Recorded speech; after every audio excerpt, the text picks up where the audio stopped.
ነብዩ መሐመድ ሰለላሁ ዐለይሂ ወሰለም እንዲህ አሉ። ወደዚያች ምድር ሂዱ፣ በዚያ ማንም የማይበደልበት በፍትሃዊነቱ የሚታወቅ ንጉስ አለ። ገና በጀማሪነቱ ሊጠፋና ሊቀበር የተቃረበውን የእስልምና ሃይማኖት እቅፍ አድርጋ የታደገችው ያቺ ሚስጥራዊቷ ምድር የትኛዋ ናት? የቁረይሽ መሪዎች በወርቅ ሊደልሉት የሞከሩት ነገር ግን ለፍትህ ሲል ምድር በወርቅ ብትሞላ እንኳን ስደተኞቹን አሳልፌ አልሰጣችሁም ያለው ያ ክርስቲያን ንጉስስ ማን ነው? በዛሬው ዝግጅታችን እስልምናን ከጥፋት የታደገውን የኢትዮጵያን ውለታና የሂጅራን እውነተኛ ታሪክ ከመጀመሪያው እስከ መጨረሻው ልንተርክላችሁ ዝግጅታችንን አጠናቀናል። እስከ ፕሮግራማችን ፍጻሜ ድረስ አብራችሁን ሁኑ።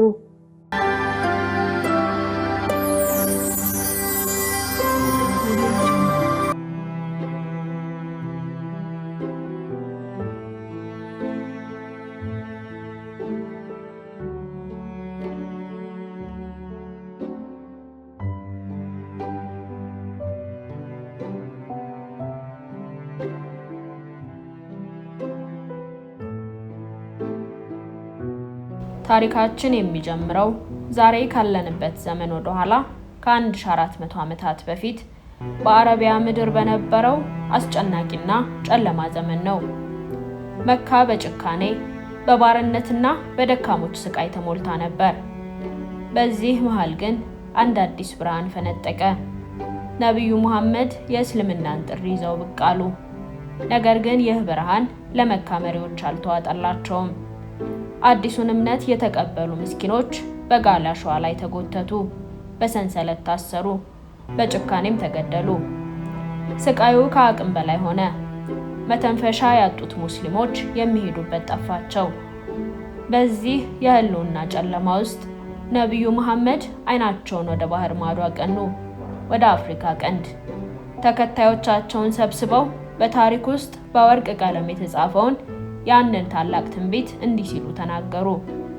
ወደ አቢሲኒያ ምድር ሂዱ፣ እዚያም ዘንድ ማንም የማይበደልበት ፍትሃዊ የሆነ ንጉስ አለ፣ ግዛቱም የእውነት ምድር ነው አሉ። ያ ፍትሃዊ ንጉስ በኦርቶዶክስ ክርስቲያናዊ ማንነቱ የሌላ እምነት ተከታዮችን ሳይጠላ የዓለምን ታሪክ የለወጠው ንጉስ አርማህ ነበር። ይህ ታሪክ ስለ ሰይፍና ጦርነት አይደለም። ይህ ታሪክ በነብዩ ምርጥ ወጣት ጃዕፈርና በመካው እጅግ ብልህ ዲፕሎማት ዑመር ኢብኑል አስ መካከል በአክሱም ቤተመንግስት የተደረገው የዘመናት ታላቁ የፖለቲካና የሃይማኖት ክርክር ታሪክ ነው። ከ14 ክፍለ ዘመናት በፊት በአረቢያ በረሃ እምብርት ላይ የምትገኘው መካ የንግድና የጣዖት አምልኮ ማዕከል ነበረች። ከተማዋ በቁረይሽ ጎሳዎች የብረት እጅ ትመራ ነበር። ፍትህ በጉልበት፣ ክብር በንብረትና በጎሳ የበላይነት ብቻ የሚለካበት ዘመን። ደካሞች፣ ሴቶችና ባሪያዎች ሰብአዊ መብት የሌላቸው እንደ ዕቃ የሚሸጡና የሚለወጡ ህይወቶች ነበሩ። ካዕባ በ360 ጣዖታት ተከቦ የድንጋይ ምስሎች የሚመለኩበት፣ ንጹሃን ሴት ልጆች በህይወት እያሉ መሬት ውስጥ የሚቀበሩበት የድንቃሪና የጃሂሊያ ዘመን ነበር። በዚህ የጨለማ ማዕበል ውስጥ የ40 ዓመቱ መሐመድ ኢብኑ አብዱላህ ከሂራ ዋሻ የወረደውን መለኮታዊ ራዕይ ይዘው ብቅ አሉ። ጥሪያቸው አንድ አምላክ ማምለክ ብቻ አልነበረም፣ የሰው ልጅ እኩልነት፣ የደካሞች መብት መከበርና ማህበራዊ ፍትህ ጭምር እንጂ። ይህ ጥሪ ግን የመካን ፖለቲካዊና ኢኮኖሚያዊ ጥቅም አደጋ ላይ ጣለ። የመካ ቁረይሾች አዲሱን እምነት ለማጥፋት ወሰኑ። ስቃዩ ተጀመረ። ኢትዮጵያዊው ባሪያ ቢላል አልሐበሺ በጋለ አሸዋ ላይ ተኝቶ ከባድ ድንጋይ ደረቱ ላይ ተጭኖበት አሃዱን አሃድ አምላክ አንድ ነው እያለ ሲጮህ፣ የሱመያና የያሲር ቤተሰቦች በነብዩ ፊት በሰማዕትነት በጭካኔ ሲገደሉ፣ መካ ለሙስሊሞች ለመተንፈስ እንኳን የምታስጠብብ የገሃነም ምድር ሆነች። ነብዩ የተከታዮቻቸውን ስቃይ ማየት አልቻሉም። የገዛ ወገኖቻቸው ሊገድሏቸው ሲያሴሩ ተከታዮቻቸው መጠጊያ አጡ። በእስልምና 5ኛው ዓመት ላይ ነብዩ መሐመድ ተከታዮቻቸውን ሰብስበው አንድ ታሪካዊ መመሪያ ሰጡ። በወቅቱ በዓለም ላይ ታላላቅ ሀያላን መንግስታት ነበሩ። የፋርስና የሮማ ባዛንታይን ኤምፓየሮች። ነገር ግን ነቢዩ ወደ እነዚህ አላኳቸውም። ይልቁን ዓይናቸውን ወደ ደቡብ ወደ ቀይ ባህር ማዶ አቀኑ። እንዲህም አሉ፣ ወደ አቢሲኒያ ምድር ሂዱ። እዚያም ዘንድ ማንም የማይበደልበት ፍትሃዊ የሆነ ንጉሥ አለ። እሱም የእውነት ምድር ነው። አላህ መውጫ እስኪያዘጋጅላችሁ ድረስ በዚያ ቆዩ። ይህ ንግግር ተራ የፖለቲካ ስልት አልነበረም፣ ጥልቅ እምነትና ትንቢታዊ ምስክርነት እንጂ። ንጉሥ አርማህ ወይም በአረበኛው አጠራር አልነጃሺ ይባሉ ነበር። በአክሱም ዙፋን ላይ የተቀመጡ በፍትህ ስማቸው የናኘ ክርስቲያን ንጉሥ። በሬብ መጽሐፍ ታሪክ ውስጥ የመጀመሪያው ሂጅራ ተብሎ የሚታወቀው ጉዞ ተጀመረ። በአቡ ለሃብና በአቡ ጀሃል የሚመራው የቁረይሽ የስለላ መረብ እንዳያውቅ ጉዞው እጅግ በሚስጥር መሆን ነበረበት። በረጀብ ወር 12 ወንዶችና 4 ሴቶች መካን ጥለው በሌሊት ወጡ። በዚህ ቡድን ውስጥ የነቢዩ ተወዳጅ ልጅ ሩቅያህና ባለቤቷ ኡስማን ኢብኑ አፋን ነበሩ። እጅ ለእጅ ተያይዘው ንብረታቸውን ጥለው በዛሬዋ ጅዳ አቅራቢያ ወደሚገኘው ሹአይባ ወደብ በእግራቸው ሮጡ። ወደቡ ላይ ሲደርሱ ልባቸው ሊፈርስ ተቃርቦ ነበር። የቁረይሽ ፈረሰኞች ተከታትለዋቸው እየመጡ ነበር። ነገር ግን ልክ በሰዓቱ ሁለቱ የንግድ መርከቦች ወደ አቢሲኒያ ለመጓዝ እየተዘጋጁ ነበር። ስደተኞቹ በግማሽ ዲናር ኪራይ በፍጥነት መርከቧ ላይ ተሳፈሩ። የቁረይሽ ፈረሰኞች ባህር ዳርቻው ላይ ሲደርሱ መርከቧ ወደ አፍሪካ ቀንድ ማዕበሉን ሰንጥቃ እየመራች ነበር። ካመለጡ በኋላ ለመጀመሪያ ጊዜ በጥልቅ ተነፈሱ። የቀይ ባህርን ሞገድ ተሻግረው ምድረ አቢሲኒያን የዛሬዋን ኢትዮጵያ ሲረግጡ ስደተኞቹ ሌላ ዓለም ውስጥ የገቡ መሰላቸው። አየሩ ቀዝቃዛ፣ ምድሩ ለምለም፣ ህዝቡም እንግዳ ተቀባይ ነበር። ወደ አክሱም ቤተ መንግስት አቀኑ። ንጉሥ አርማህ ታሪካቸውን ሰምቶ በነፃነት እንዲኖሩ እምነታቸውን በሰላም እንዲያከብሩ ፈቀደላቸው። ስደተኞቹ በመካ ያጡትን ሰላም እዚህ አገኙ። ነገር ግን በመካ የነበሩት ቁረይሾች ይህን ሰላም ሊፈቅዱላቸው አልፈለጉም። ይህ አዲስ እምነት አፍሪካ ውስጥ ከተስፋፋና ጥምረት ከፈጠረ እኛን ያጠፋናል የሚል ስጋት ገባቸው። በመሆኑም በታሪክ ውስጥ ታላቅ የተባለውን ዲፕሎማሲያዊ ሴራ ጠነሰሱ። ከመካ አምባሳደር አድርገው ሁለት እጅግ ብልህ አንደበተ ርቱዕና ተንኮለኛ ሰዎችን መረጡ። እነሱም በኋላ ላይ ግብፅን የገዛው ታላቅ የጦር መሪ ዑመር ኢብኑል አስና አብዱላህ ኢብኑ አብረቢአህ ነበሩ። ቁረይሾች ለአክሱም ጳጳሳት፣ የጦር አዛዦችና ለራሱ ለንጉሥ አርማህ የሚሆኑ እጅግ ውድ የሆኑ የአረቢያ ቆዳዎችን፣ ወርቅና ሽቶዎችን አዘጋጅተው ላኩ። አምባሳደሮቹም አክሱም ደረሱ። ታላቁ የፍርድ ቀን ደረሰ። ዑመር ኢብኑል አስና ጓደኛው በንጉሥ አርማህ ወይም አልነጃሺ ፊት ቀርበው ውድ ስጦታዎችን አበረከቱ። ንጉሱም ተደስቶ ጉዳያቸውን ጠየቃቸው። ዑመር ኢብኑል አስ አንደበቱን አሰማምሮ መናገር ጀመረ። ታላቁ ንጉሥ ሆይ፣ ከኛ ዘንድ የወጡ የሃይማኖት አባቶቻቸውን እምነት የናቁ የእርሶን የክርስትና እምነትም ያልተቀበሉ እኛም እርሶም የማናውቀውን አዲስ ሃይማኖት የፈጠሩ ሰዎችን ፍለጋን የመጣ ነው። ህዝቦቻቸው፣ መሪዎቻቸውና ወላጆቻቸው ወደ እነሱ እንድመልሳቸው ልከውናልና አሳልፈው ይስጡን አሉ። የሙስሊሞች ዕጣ ፈንታ ሊያበቃ ተይዘው መካ ውስጥ ሊገረፉና ሊገደሉ ጥቂት ሰኮንዶች ብቻ ቀሩት። ነገር ግን ታሪካዊ ፍትህ እዚህ ጋር ታየ። ንጉሥ አርማህ በቁጣ ተሞልቶ በበትሩ መሬቱን ሲመታ አዳራሹ ጸጥ አለ። በፍጹም አለ ንጉሱ፣ በሕያው እግዚአብሔር ስም እምላለሁ እኔን አምነው ሀገሬን መርጠው የመጡትን ስደተኞች ሳልጠራቸው የራሳቸውን ታሪክ ከአፋቸው ሳይነግሩኝና በሁለቱ ወገኖች መካከል ፍትሃዊ ፍርድ ሳላደርግ አሳልፌ ልሰጣችሁ አልችልም አላቸው። ከዚያም ሙስሊሞቹን አስጠራቸው። በወቅቱ በሁለተኛው ሂጅራ ተጨማሪ ስደተኞች መጥተው ቁጥራቸው ወደ 100 ገደማ ደርሶ ነበር። ወደ ንጉሱ ከመግባታቸው በፊት ሙስሊሞቹ መከሩ። ንጉሱ ፊት ስንቀርብ ምን እንላለን አሉ።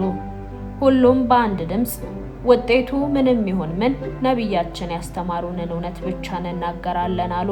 የነብዩ የአጎት ልጅ የአሊ ኢብኑ አቢ ጣሊብ ወንድም የሆነው ወጣቱ ጃዕፈር ኢብኑ አቡ ጣሊብ ተወካይ ሆኖ ቆመ። ንጉስ አርማህ ወደ ሙስሊሞቹ ዞሮ በጥልቀት እየተመለከታቸው ለመሆኑ ከወገኖቻችሁ እንድትለዩ ያደረጋችሁ የኔንም እምነት ሆነ የሌላን ህዝብ እምነት ያልተቀበላችሁበት ይህ አዲሱ ሃይማኖታችሁ ምንድነው? ሲል ጠየቃቸው። ጃዕፈር ኢብኑ አቢ ጣሊብ ወደፊት መጣ። ድምፁ እንደ ነጎድጓድ ቤተ መንግስቱን አናወጠው። የሰው ልጅ ታሪክ ካነበባቸው እጅግ ማራኪና ጥልቅ ዲፕሎማሲያዊ ንግግሮች አንዱን እንዲህ ሲል አቀረበ። ንጉስ ሆይ፣ እኛ ድንቁርና ውስጥ የነበርን ህዝቦች ነበርን። ጣዖታትን እናመልክ፣ የሞተ እንስሳ ስጋ እንበላ፣ ዝሙትና የብልግና ስራዎችን እንሰራ፣ ዝምድናን እንቆርጥ፣ ጎረቤትን እንበድልና ጠንካራው ደካማውን ይጨቁን ነበር። በዚህ ጨለማ ውስጥ ሳለን ነው አላህ ከመካከላችን ታማኝነቱን፣ እውነተኛነቱንና ንጽህናውን ጠንቅቀን የምናውቀውን ነብይ የላከልን። እርሱም ወደ አላህ አንድነት እንድንመለስ፣ ድንጋዮችንና ጣዖታትን እንድንተው አዘዘን። እውነት እንድንናገር፣ አደራ እንድንጠብቅ፣ ዝምድናን እንድንቀጥል፣ ከጎረቤት ጋር በፍቅር እንድንኖር፣ ከደምና ከእኩይ ተግባራት እንድንርቅ አዘዘን።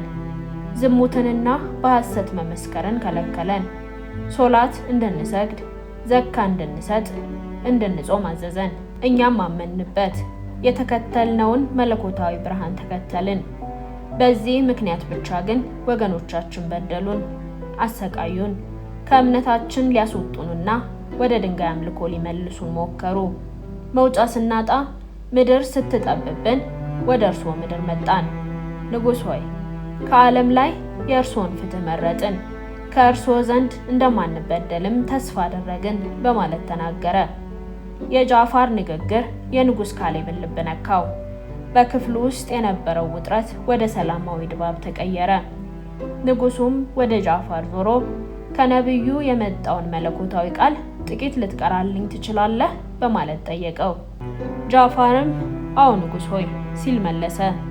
በአዳራሹ ውስጥ ፍጹም ጸጥታ ሰፈነ። ጃዕፈር በጥሩ በሚያምርና ልብ በሚነካ ድምፅ የቁርአንን ሱረቱ መርየም ወይም የእመቤታችን ማርያምን ምዕራፍ መቅራት ጀመረ።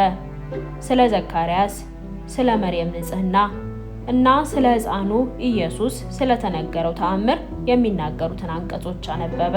ንጉስ አርማህ በሰማው ቃል ደስ ብሎትና ወደ ቁረይሽ መልእክተኞች ዞሮ ሂዱ፣ ወደ መካ ተመለሱ፣ በሕያው እግዚአብሔር ስም እምላለሁ እነዚህን ሰዎች መቼም ቢሆን አሳልፌ አልሰጣችሁም አላቸው። የመጀመሪያው ቀን ችሎት በሙስሊሞች አሸናፊነት ተጠናቀቀ። ነገር ግን ዑመር ኢብኑል አስ በቀላሉ እጅ የሚሰጥ ሰው አልነበረም። ወደ ማደሪያው ተመልሶ ሌሊቱን ሙሉ ሌላ ተንኮል አሰበ። ለጓደኛው ለአብዱላህ እንዲህ አለው፣ በማግስቱ ንጉሱ ዘንድ እንሄዳለን። ልባቸውን የሚሰነጥቅ ከሙስሊሞች ጋር የሚያጣላ አንድ ነገር እናገራለሁ። ስለ ኢየሱስ ያላቸውን እምነት ለንጉሱ ነግረዋለሁ አለው። አብዱላህ ግን አታደርገው፣ ምንም ቢሆን እኮ እነሱ ዘመዶቻችን ናቸው በማለት ቢለምነውም ዑመር አልሰማም። በማግስቱ ዑመር ኢብኑል አስ በድጋሚ ንጉሱ ፊት ቆሞ ንጉስ ሆይ፣ እነዚህ ሰዎች ትላንትና ያልነገሩት ትልቅ ሚስጥር አላቸው። ስለ ማርያም ልጅ ስለ ኢየሱስ እጅግ አስደንጋጭና ከባድ ነገር ነው የሚናገሩት። እባክዎን ይጠይቋቸው አለው።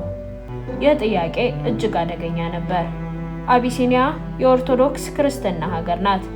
ስለ ኢየሱስ የተሳሳተ ነገር ከተናገሩ ንጉሱም ሆነ ህዝቡ ሊገድሏቸው ይችላሉ። ሙስሊሞቹ በድጋሚ ተጠሩ። ልባቸው በጭንቅ ተሞላ። ጃዕፈር ግን አሁንም በጽናት ቆመ። ንጉሱ ጠየቁት፣ ስለ ማርያም ልጅ ስለ ኢየሱስ ምን ትላላችሁ? ጃዕፈር ያለምንም ፍርሃት እንዲህ አለ፣ እኛ ነቢያችን አላህ የገለጠላቸውን እውነት እንናገራለን።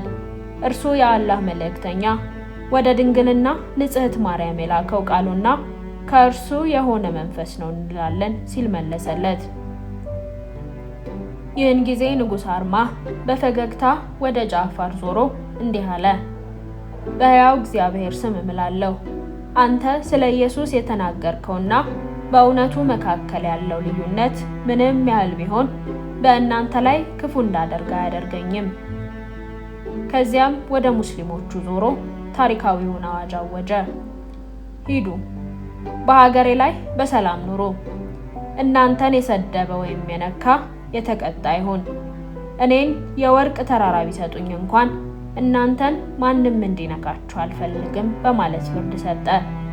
የቁረይሽ ስጦታዎችም በሙሉ ተመልሰው ለባለቤቶቻቸው እንዲወረወሩ አዘዘ። ዑመር ኢብኑል አስና ጓደኛው በሀፍረትና በሽንፈት አንገታቸውን ደፍተው ከአክሱም ወጡ። ሙስሊሞቹም በአቢሲኒያ ምድር ለ15 ዓመታት ያህል በሰላም በፍቅርና በክብር ኖሩ። ከሀገሬው ሕዝብ ጋር ተጋቡ፣ ተዋለዱ፣ ንግድም ጀመሩ። ነቢዩ መሐመድ ወደ መዲና ተሰደው እስልምና ኃያል መንግስት እስኪሆን ድረስ አቢሲኒያ የሙስሊሞች የደህንነት ጋሻ ሆና ቆየች። ከዓመታት በኋላ ሙስሊሞቹ ወደ መዲና የሚመለሱበት ጊዜ ደረሰ። ንጉስ አርማህ በራሳቸው ወጪ መርከብና ስንቅ አዘጋጅተው በክብር ሸኟቸው። ጃፋር ኢብኑ አቡ ጣሊብ መዲና ሲደርስ ነቢዩ መሐመድ በጥልቅ ደስታ ተሞልተው ግንባሩን ሳሙትና እንዲህ አሉ። በምን ደስ እንደሚለኝ አላውቅም፣ በኸይር ድል ወይስ በጃፈር መመለስ ሲሉ ተናገሩ። በእስልምና ታሪክ ውስጥ እጅግ አስደናቂው ክስተት የተከሰተው ንጉስ አርማህ ባረፈበት ቀን ነው። ነቢዩ መሐመድ በመዲና ሆነው በመላእክት አማካኝነት የንጉሱን ማረፍ ሰሙ። ተከታዮቻቸውን ሰብስበው እንዲህ አሉ። ዛሬ በአቢሲኒያ ምድር አንድ ጻድቅ ወንድማችሁ አርፏል። ተነሱ፣ ሰላት ስገዱለት።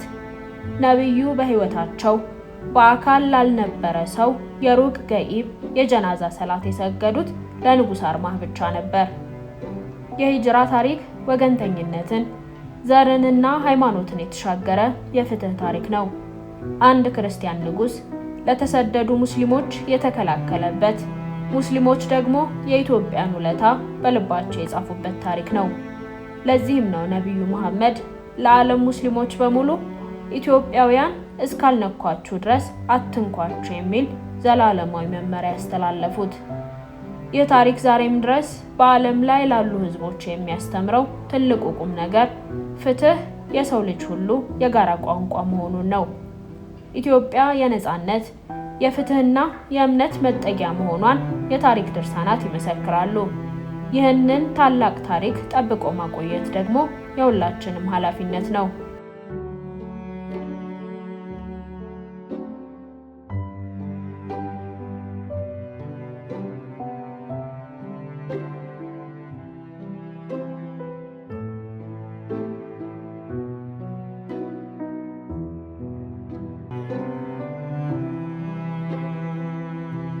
ውድ ተመልካቾቻችን ለዛሬ ያዘጋጀንላችሁ ፕሮግራም የተከታተላችሁትን ይመስል ነበር። ዝግጅታችንን ከወደዳችሁት እንደተለመደው ላይክ እና ሼር ማድረግ አትርሱ። ሐሳብ አስተያየቶቻችሁን ደግሞ በኮሜንት መስጫው ስር አጋሩን። ቻናላችን ለሌሎች ተደራሽነቱ ይሰፋ ዘንድ ሰብስክራይብ በማድረግ ቤተሰባችንን ይቀላቀሉ። በቀጣይ በሌላ ፕሮግራም ተመልሰን እንገናኛለን። ለዛሬ በዚሁ አበቃን።